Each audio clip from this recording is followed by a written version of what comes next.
ফিলিংসটা বল, কেমন লাগলো তোর এখানে? ঠান্ডা, খুব হাওয়া, হ্যাঁ খুব ঠান্ডা, খুব ঠান্ডা। কথা বলতে কষ্ট হচ্ছে। হ্যাঁ, কত দূর উঠেছিলি তুই এখান থেকে? একদম ওই বর্ডার পর্যন্ত বলছি। ওই চায়না চলে গেছিলি? চায়না পর্যন্ত যেতে পারিস তাই তো? ব্লগার বলো, প্লিজ ডু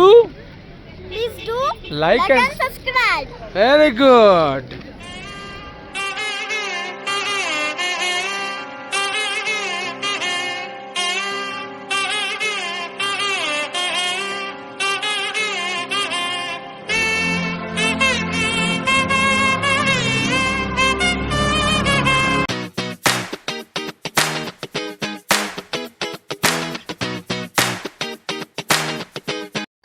হ্যালো ফ্রেন্ডস, কেমন আছো সবাই? Welcome back to Mithai magic. এখন আমরা যাচ্ছি নাথুলা পাসের দিকে। হ্যাঁ, ইস্ট সিকিমের সেই সুন্দর জায়গা যেটা ইন্ডো চায়না বর্ডারের একদম কাছে। আর এই নাথুলা পাস কিন্তু অনেকটাই উঁচু, মানে 14,140 হাই অল্টিটিউড আছে। আগেই বলে দিই, নাথুলা পাস যেতে গেলে কিন্তু আলাদা করে গভর্নমেন্ট পারমিট করতে লাগে, যেটা পার পারসন 200 টাকা করে পড়ে। আর গাড়ি সিজন টু সিজন ভ্যারি করে, 4 থেকে 6 হাজারের মধ্যে গাড়ি পেয়ে যাবে। এছাড়াও যেটা জেনে রাখা দরকার সেটা হচ্ছে, তোমরা যদি কারো পার্সোনাল গাড়ি না নিয়ে থাকো নাথুলা পাস যাওয়ার জন্য, তোমরা নিজেদের গাড়ি করে ওই পিক আপ পয়েন্ট অব্দি আসবে। সেখান থেকে 600 থেকে 1000-এর মধ্যে শেয়ারে গাড়ি পেয়ে যাবে।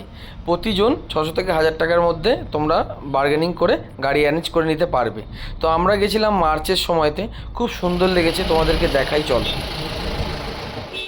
কেমন লাগলো তোর এখানে? ঠান্ডা, খুব হাওয়া, হ্যাঁ খুব ঠান্ডা, খুব ঠান্ডা। কথা বলতে কষ্ট হচ্ছে। হ্যাঁ, কত দূর উঠেছিলি তুই এখান থেকে? একদম ওই বর্ডার পর্যন্ত বলছি। ওই চায়না চলে গেছিলি? চায়না পর্যন্ত যেতে পারিস তাই তো? আচ্ছা, বর্ডার পর্যন্ত গেছি, যেখানে সবাই উঠছে। হ্যাঁ। ওখান থেকে সুন্দর দেখা যাচ্ছে, বেশ ভালো। দেখা তো। বর কোথায় গেল তোর? বর আসছে, ওখানে প্রচুর ভিড়। বাকিরা ওখানে গেছে তাই তো? ওখানে গেছে, তুই আগে নেমে চলে এসেছিস। গাড়ি করে করে এসে আমাদেরকে ঠিক এই নাথুলা বাসের এই গেটের সামনে নামিয়ে দিয়েছে। আর এটা হচ্ছে সীমান্ত, ইন্ডো চায়না বর্ডার, যেখানে দূর দূরান্ত অবধি শুধু বরফ আর বরফ। কারণ আমরা যে সময় গেছিলাম সে সময় আসলে বরফ গলতে শুরু করে, তো প্রচণ্ড ঠান্ডা, আমরা খুব বেশি দূর যেতে পারিনি। কিন্তু বাকি যারা আমাদের সাথে ছিল তারা সবাই ওই গাড়ি করে অনেকটা গেছে। একটা প্রবল শৈত্যপ্রবাহ চলছিল, যেটাতে আমরা পুরো কুপোকাত। তো নাথুলা পাসটা ভালো করে দেখলাম, নিচ থেকেই আমি দেখলাম। দেখে আমরা বেরিয়ে গেলাম বাবা হরভজনের মন্দিরের দিকে।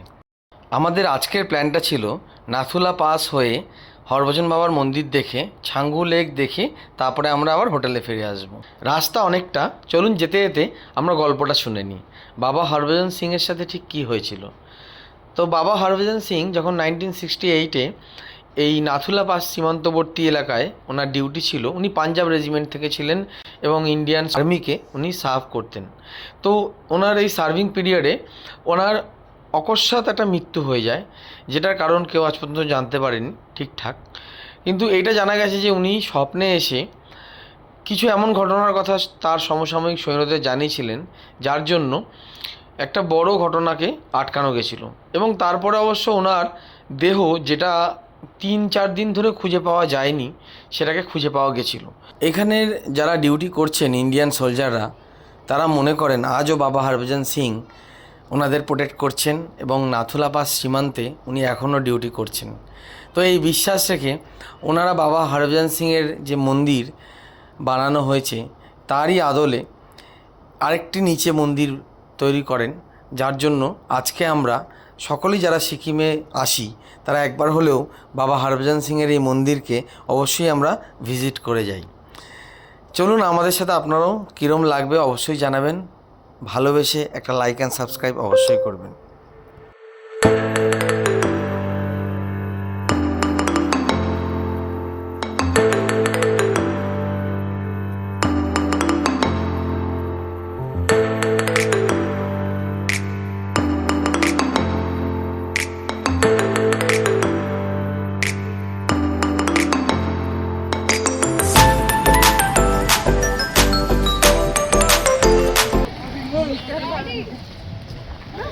কই ওরা কই আসবে না?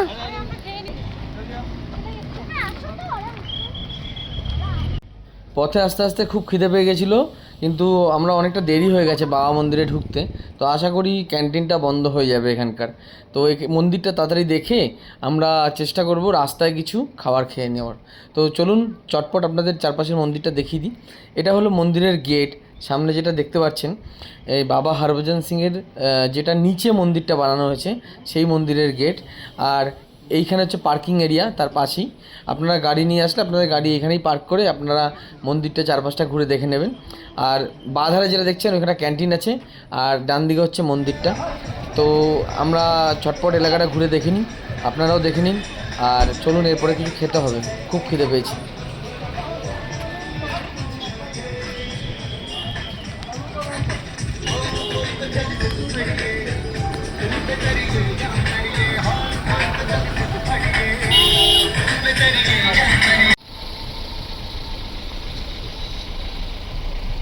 মন্দির দেখার পরে ছাঙ্গু লেক ধরে এগিয়ে যাচ্ছি। লেকের পাশে আর দাঁড়াবো না। মিঠাই একটু ইয়াক চড়বে বলে বায়না করছিল, তোকে একটু ইয়াক চড়িয়ে নেব। আর ছাঙ্গু লেকটা দেখার পরে আমরা ঠিক করেছি রাস্তায় কিছু খেয়ে হোটেলে ফিরে যাব। ছাঙ্গু লেকটা বেশ সুন্দর থাকে এবং শীতকালে এটা বরফে পুরো ঢাকা থাকে। তো বেস্ট টাইম হচ্ছে মার্চ টু এপ্রিল, আসলে এই টাইমে আসবেন, তাহলে ছাঙ্গু লেকটাকে উপভোগ করতে পারবেন। রাস্তায় দেখতে পাচ্ছেন অলরেডি ট্রাফিক লেগে গেছে। আর ছাঙ্গু লেকের একটা রোপওয়ে আছে সুন্দর, তো আপনারা চাইলে সেই রোপওয়েটাও অ্যাভেল করতে পারেন। তো চলুন মিঠাইকে একবার একটা চড়িয়ে দিই ঝটপট। ব্লগে বলো please do Please do like and subscribe. Very good. ये वीडियो हो रहा है। এই যে সন্ধ্যা কেমন লাগছে? সন্ধ্যা ঘুরতে এসে ভালো ভালো ভালো ভালো এনজয় এনজয় এনজয় এনজয়। হ্যাঁ সকালে ভাতগুলো খেয়েছিলে? হ্যাঁ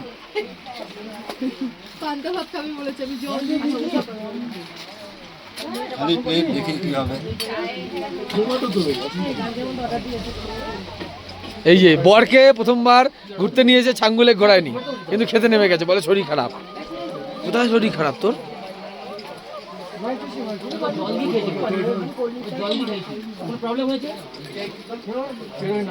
নিজের রান্নাঘর ভেবে রান্না করতে ঢুকে গেছে, সেখানে চা বানাচ্ছে, কিন্তু বানাতে দেয়নি মনে হয়, বলেছে বিকাল যাও।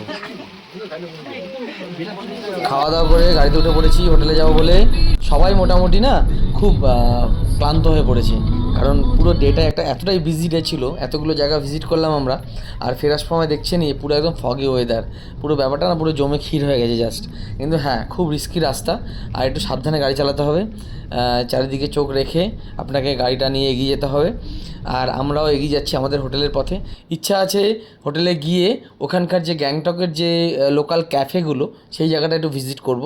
সকাল থেকে না ওয়েদারটা খুব ভালো ছিল, হট করে কেন যে এরম হলো যাই হোক চিন্তা লাগছিল যে কি করে হোটেলে পৌঁছাবো। তো ড্রাইভার দাদা ভালোভাবে হোটেলে পৌঁছে দিয়েছে। এবার আমরা ক্যাফেতেও চলে গেছি। তো চলুন যাই একটু ক্যাফেটা ঘুরে আপনাদের দেখিয়ে দিই। গ্যাংটক মলের কাছেই এই ক্যাফেটা, আমরা ওখানে গেছিলাম। মিঠাই বায়না করছিল একটু স্ট্রবেরি শেক খাবে বলে, আর ক্যাপুচিনো একটা নিয়ে নিয়েছিলাম। যাই হোক ক্যাফেটা তাড়াতাড়ি আমরা খেয়ে ঘরে ঢুকে গেছিলাম। সেদিন সন্ধ্যাটা ভালো করে কাটিয়েছি। আর পরদিন সকালে ব্রেকফাস্ট করে আমাদের বেরানোর কথা ছিল হচ্ছে নতুন একটা জায়গায়। জায়গাটা অবশ্যই আপনাদের দেখাবো, এবং এটা একটা হোমস্টে। আর এই হোমস্টেটা আমরা যাব হচ্ছে একটু অফবিটে। হ্যাঁ, তো জায়গাটা অবশ্যই দেখাবো। আর খুবই পপুলার একটা হোমস্টে, আপনারাও যাবেন। আমরা সকালের ব্রেকফাস্টটা মোটামুটি এখন সেরে নেব, সেরে নিয়ে চটপট বেরিয়ে যাব হচ্ছে হোমস্টের পথে। হোমস্টের নাম হচ্ছে ওমারিয়া।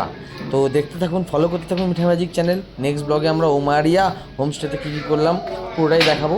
তো ভালো লাগলে অবশ্যই একটা লাইক অ্যান্ড সাবস্ক্রাইব করে দেবেন। We are here for Eating breakfast. We will eat luchi. Puri সবজি। Puri sabji.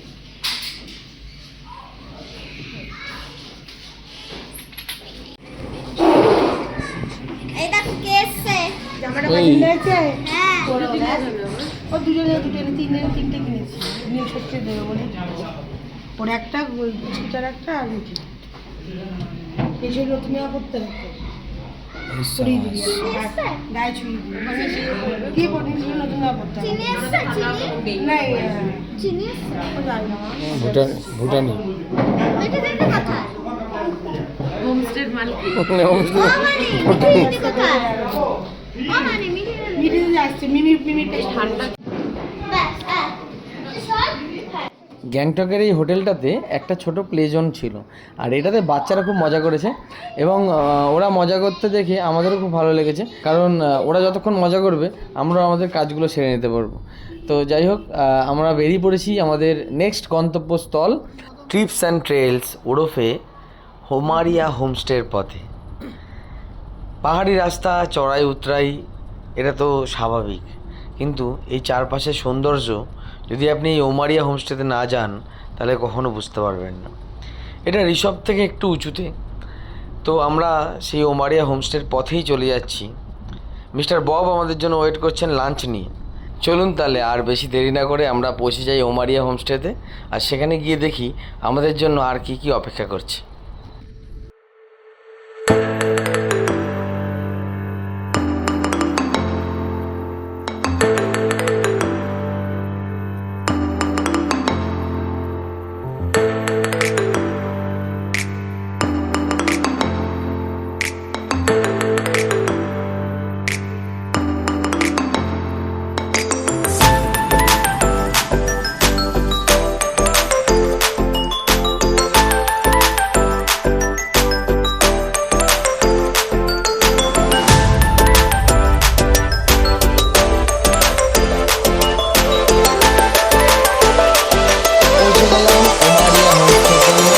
আর সেখানে গিয়ে দেখছি চমৎকার কিছু জিনিস, যেগুলোকে আমরা উপভোগ করেছি পুরো একটা দিন ধরে।